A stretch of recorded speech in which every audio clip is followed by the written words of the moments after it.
Today's the day we get to aquascape this tank, so stay tuned.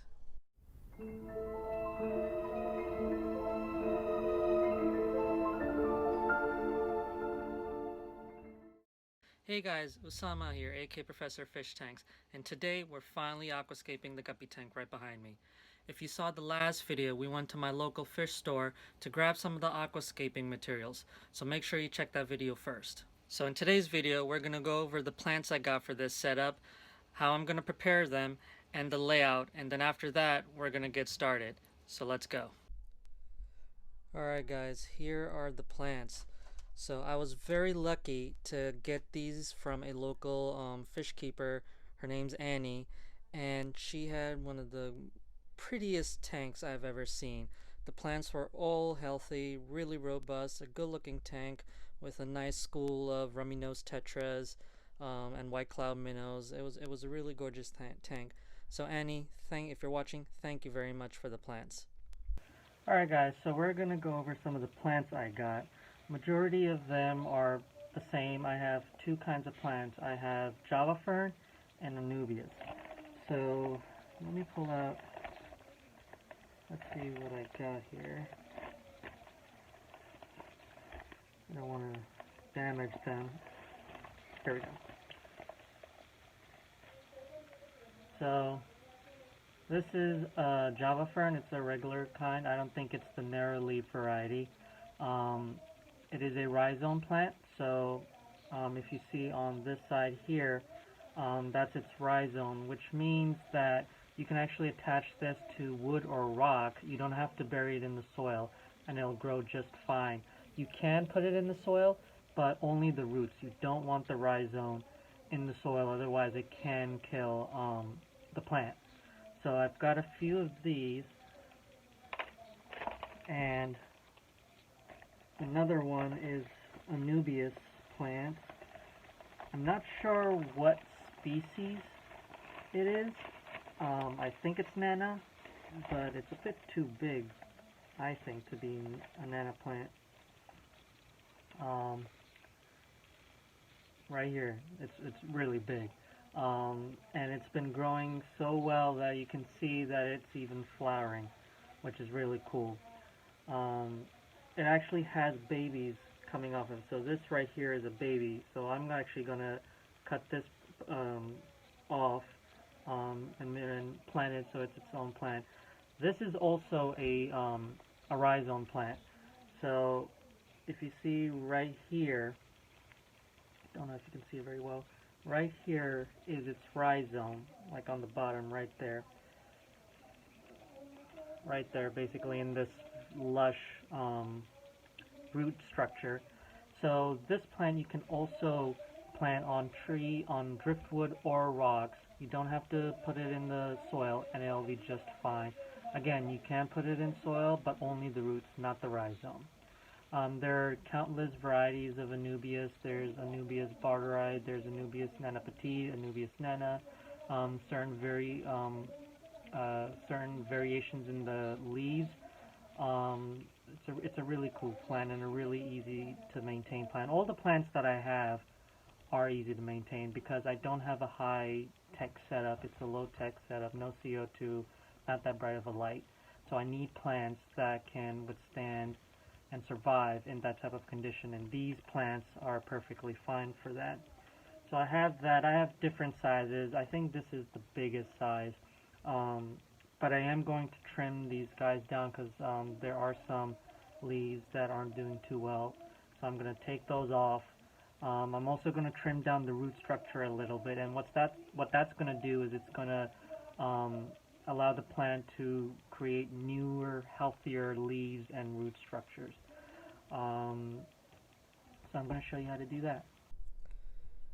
Alright guys, so right now I have all the Java fern. A lot of the pieces I had were a bit too big, so I ended up taking them apart into a bit more medium-sized pieces, a little bit more manageable. And another thing that I forgot to talk about was, not sure if you guys can actually see, but if you see those little like dots on the back side of the leaves, some people might think those are like pest eggs, like snail eggs, things like that. That is not the case. These are actually the gametes. This is how the plant actually reproduces. So if you see that, don't be afraid. They're totally okay. Um, Now I have them in tank water, just to kind of rinse them out after I kind of cleaned them up a bit, took any dead leaves. I kind of trimmed off some of the roots a little bit. And here's a pro tip. One thing that you guys really need to do when you get plants, unless they're tissue cultured, is doing a bleach dip. Now, what that does, it's a diluted bleach and water dip that'll kill off any algae or pests that might hitchhike onto your plants. I don't have bleach on me right now, and these plants have been with me for about a day now, and I kind of want to get them in the tank. But for today only, do not do what I just did, which is not doing a bleach dip. I strongly recommend doing that, and hopefully in the future I'll show you guys how to do that.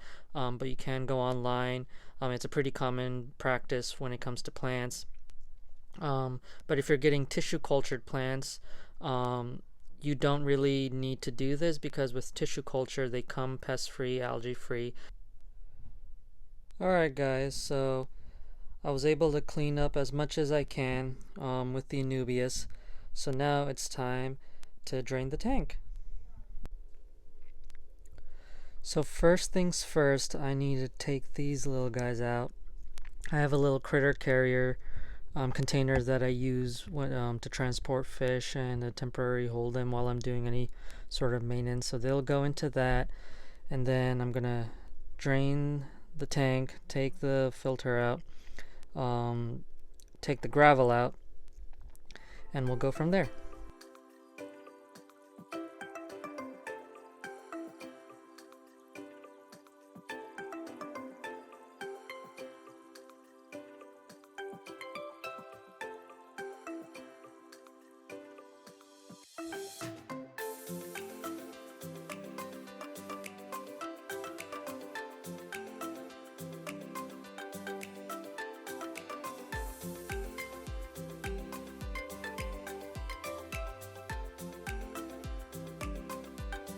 Alright guys, so I was able to move the fish out and drain the tank. I got most of the gravel out. There's a little bit left over, but that's not a big issue.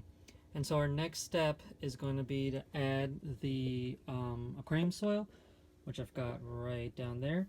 And I just wanted to go over what my plan is. So what I'm hoping to do is to have like a little slope towards the back corner there, but I want the soil at the front to still have enough depth, because I am going to be planting a carpet plant there.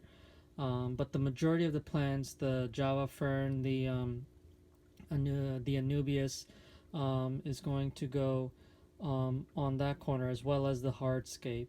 So I'm going to try and slope there. I will have to be careful of not making it too high up that it's affecting the filter in any way. Alright guys, so I was able to get the soil in. Thought I needed a lot, but I didn't really need that much. So sorry for the glare, but if you can see at the back here, I kind of made it a slope as best I could, and left a nice deep soil for the carpeting plant, but still gave it a little slope, and that's also going to give it a little bit of depth, I think. And so next what we're going to do is we're going to work on the hardscape, and I actually wanted to show you guys. So let me move that away. So this is the driftwood that I got, and this is actually a good tip. So driftwood, for the most part, when you get it, has a tendency to float. That's why it's called driftwood, because when it's in the water, it drifts a little bit before it sinks, and that's because it gets waterlogged. And so that's why I have it in a bucket of water, is to make sure that it's waterlogged, so when I do put it in the tank, it's not going to float up. Usually it takes a few days for that to happen, depending on the wood. The larger the wood, I think, the longer it takes. It's a relatively small piece of driftwood. I did had to weigh it down with a piece of stone at first, but then it basically got waterlogged and it's good. Another reason you want to soak your driftwood is if you don't want any tannins leaching out in your tank. So if you're creating a biotope, tannins are good. Tannins are okay. But I'm not trying to go for a biotope. I kind of want my water to be clear, and so that's another reason why you want to soak it. You can also boil it depending on the size of your wood. I didn't have a pot large enough to boil this, and so what I ended up doing was just filling this up with hot water and letting it soak in that, and I periodically changed the water. I've only had it soaking for 2 days, so I'm expecting to for it to leach um, tannins into the water, but I can always do water changes to get rid of that, so it should be fine. So I'm gonna put this in the tank as well as the stone, kind of mess around with it, and then I'll show you guys what I came up with. So this is what I was able to come up with. um, I'm not a professional aquascaper, so I kind of just went with an idea I had in my head. So hopefully the plan is to have the Java fern all the way in the back. I have a tissue culture of crypts, which are these right here. I forgot to mention these, but I got these from Petco. I'm sorry, PetSmart. So this is a tissue culture. It's a crypt plant, red undulata, and because it's a tissue culture, there are no pests or algae. So I always recommend. I strongly love getting tissue cultures just because you don't have to do the bleach dip or anything. But they can be a little bit pricey. This ran me about $10, so it's not that bad. But the reason I got this plant is just to add a little bit of color, and these are also pretty easy to maintain. This plant you do have to put into the soil. It does not have a rhizome. Um, but yeah, so this one will be in front of the Java fern, as well as the Anubias will be somewhere over there. I hope there's enough room for it now that I look at it. And then around here is going to be mostly the carpet plant, which by the way is going to be S. repens. It's a foreground plant. It's a really easy to maintain plant. And so I really like how it looks, so I decided to go with that. That's also a tissue culture plant. I had to order it online, so hopefully I'm getting it tomorrow. So I'm looking forward to that. So what I'm trying to do is I'm trying to position the rocks so that I can kind of wedge the Java fern in them, and hopefully over time the roots will take hold on either the driftwood or the rocks. That way I'm not really putting it into the soil per se, because I want enough room for the Anubias as well as the crypts. But I feel like I might not be able to use up all the plants, which is okay because I have other tanks I can toss the plants in for the meantime. I like this driftwood because it has some crevices I can kind of wedge the fern into. And also it's good because it's also hiding the heater too. Hopefully once I fill it up with water, that will kind of stay up. Right now they're kind of like not staying up, but that's okay. Alright guys, so I wasn't able to use all the plants. Mainly the Anubias. I'm gonna have to relocate those, probably put them in here. But I was able to use most of the Java fern, so I've got Java fern in the back, up on here. The smaller Anubias I put right there, and one of the big ones I had to split into two small, medium-sized ones. So one's over there because I need a little bit of room for the crypts that I'm gonna put. And let me show you how I'm going to prepare those. Alright, so I've got the crypts here. Now these are tissue cultured. So what that means is they're grown in a lab. So there's no pests or snail hitchhikers or diseases of any kind. And usually they'll come in a gel. So this plant in particular is sealed, so the humidity stays inside, and it usually has like a gel on the bottom as a nutrient source. So what I'm going to do is I'm going to take this out. I believe I can split this into multiple plants, which is another benefit of tissue cultured plants, where even though they're expensive, you don't need a lot of them. You can get like one or two, split the plants into multiple plants, and plant them sporadically, especially if you're using any carpet plants, and through time they'll grow in. It's not going to look as full as you'd want, but with a little bit of patience and hard work, you'll get the results. So I'm going to take this out, rinse them, and then we're going to plant these in the tank. And here we are. So I got as much of the gel as I could off of the roots, and I was able to get about four plants out of that one packet. So not bad. They are a little small. Tissue cultured plants usually come in small. These are relatively mid-ground plants. So if you're looking at placement, you have foreground, mid-ground, background. In our case, the Java fern is mostly background.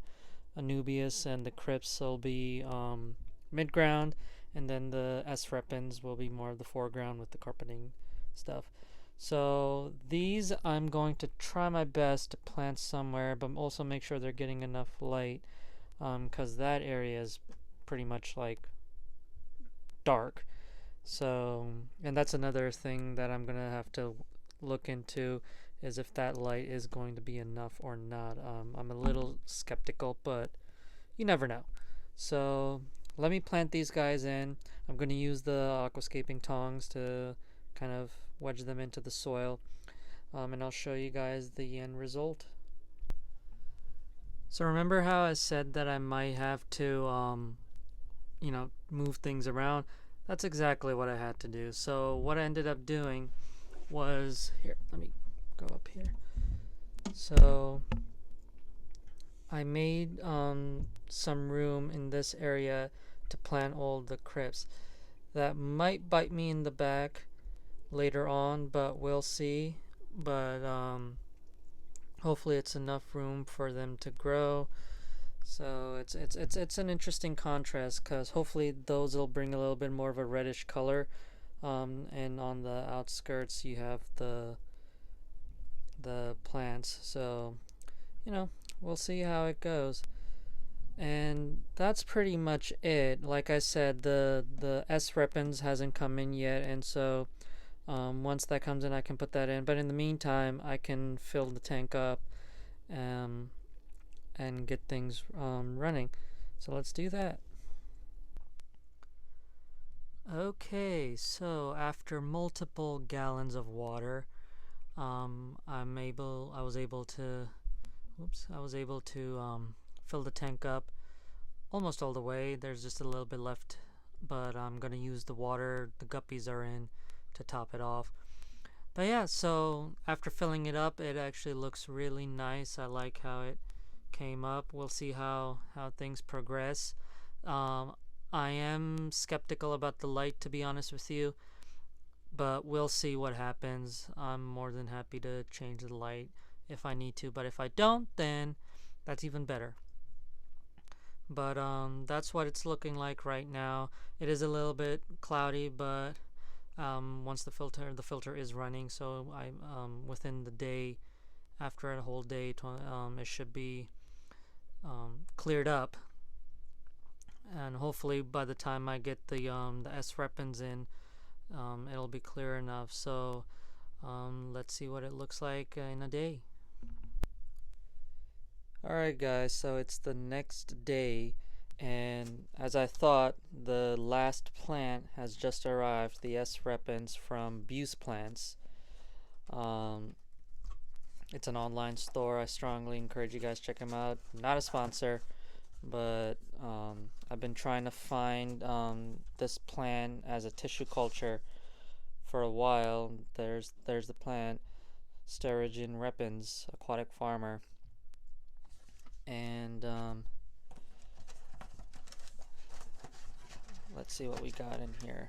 We've got the plant, sticker, and information on DOA, or dead on arrival. And I think that's enough. So let's see if I can do this one-handed. So there it is. Looks pretty healthy. And you can see on the bottom, I don't know how well you can see it, but they have a gel on the bottom that's to keep it moist and make sure it has nutrients. So what I'm going to do is I'm going to open this up and clean it up, and also I'm going to make portions out of it. And what's interesting about this plant is every stem will sprout out roots of its own, and it'll start to fill out the bottom of the tank. So I can make this into countless number of portions, and over time it'll just spread it out, which is why I love tissue culture plants. I don't have to buy a lot of them. I can just use one, take them apart, make pieces out of them, and they'll be able to grow on their own. So I thought I'd show you guys how to clean tissue culture plants and how to take them apart. These guys are relatively easy. So if you can look right here, this is one plant, and it's got a little bit of gel on there, and I've got a little bit of water, so I'm just going to drop it in there and kind of get that gel off as best I can.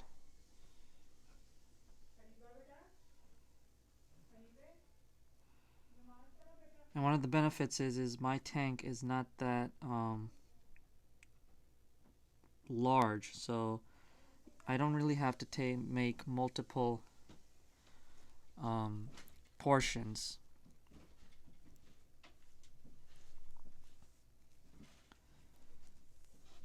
Here's another one.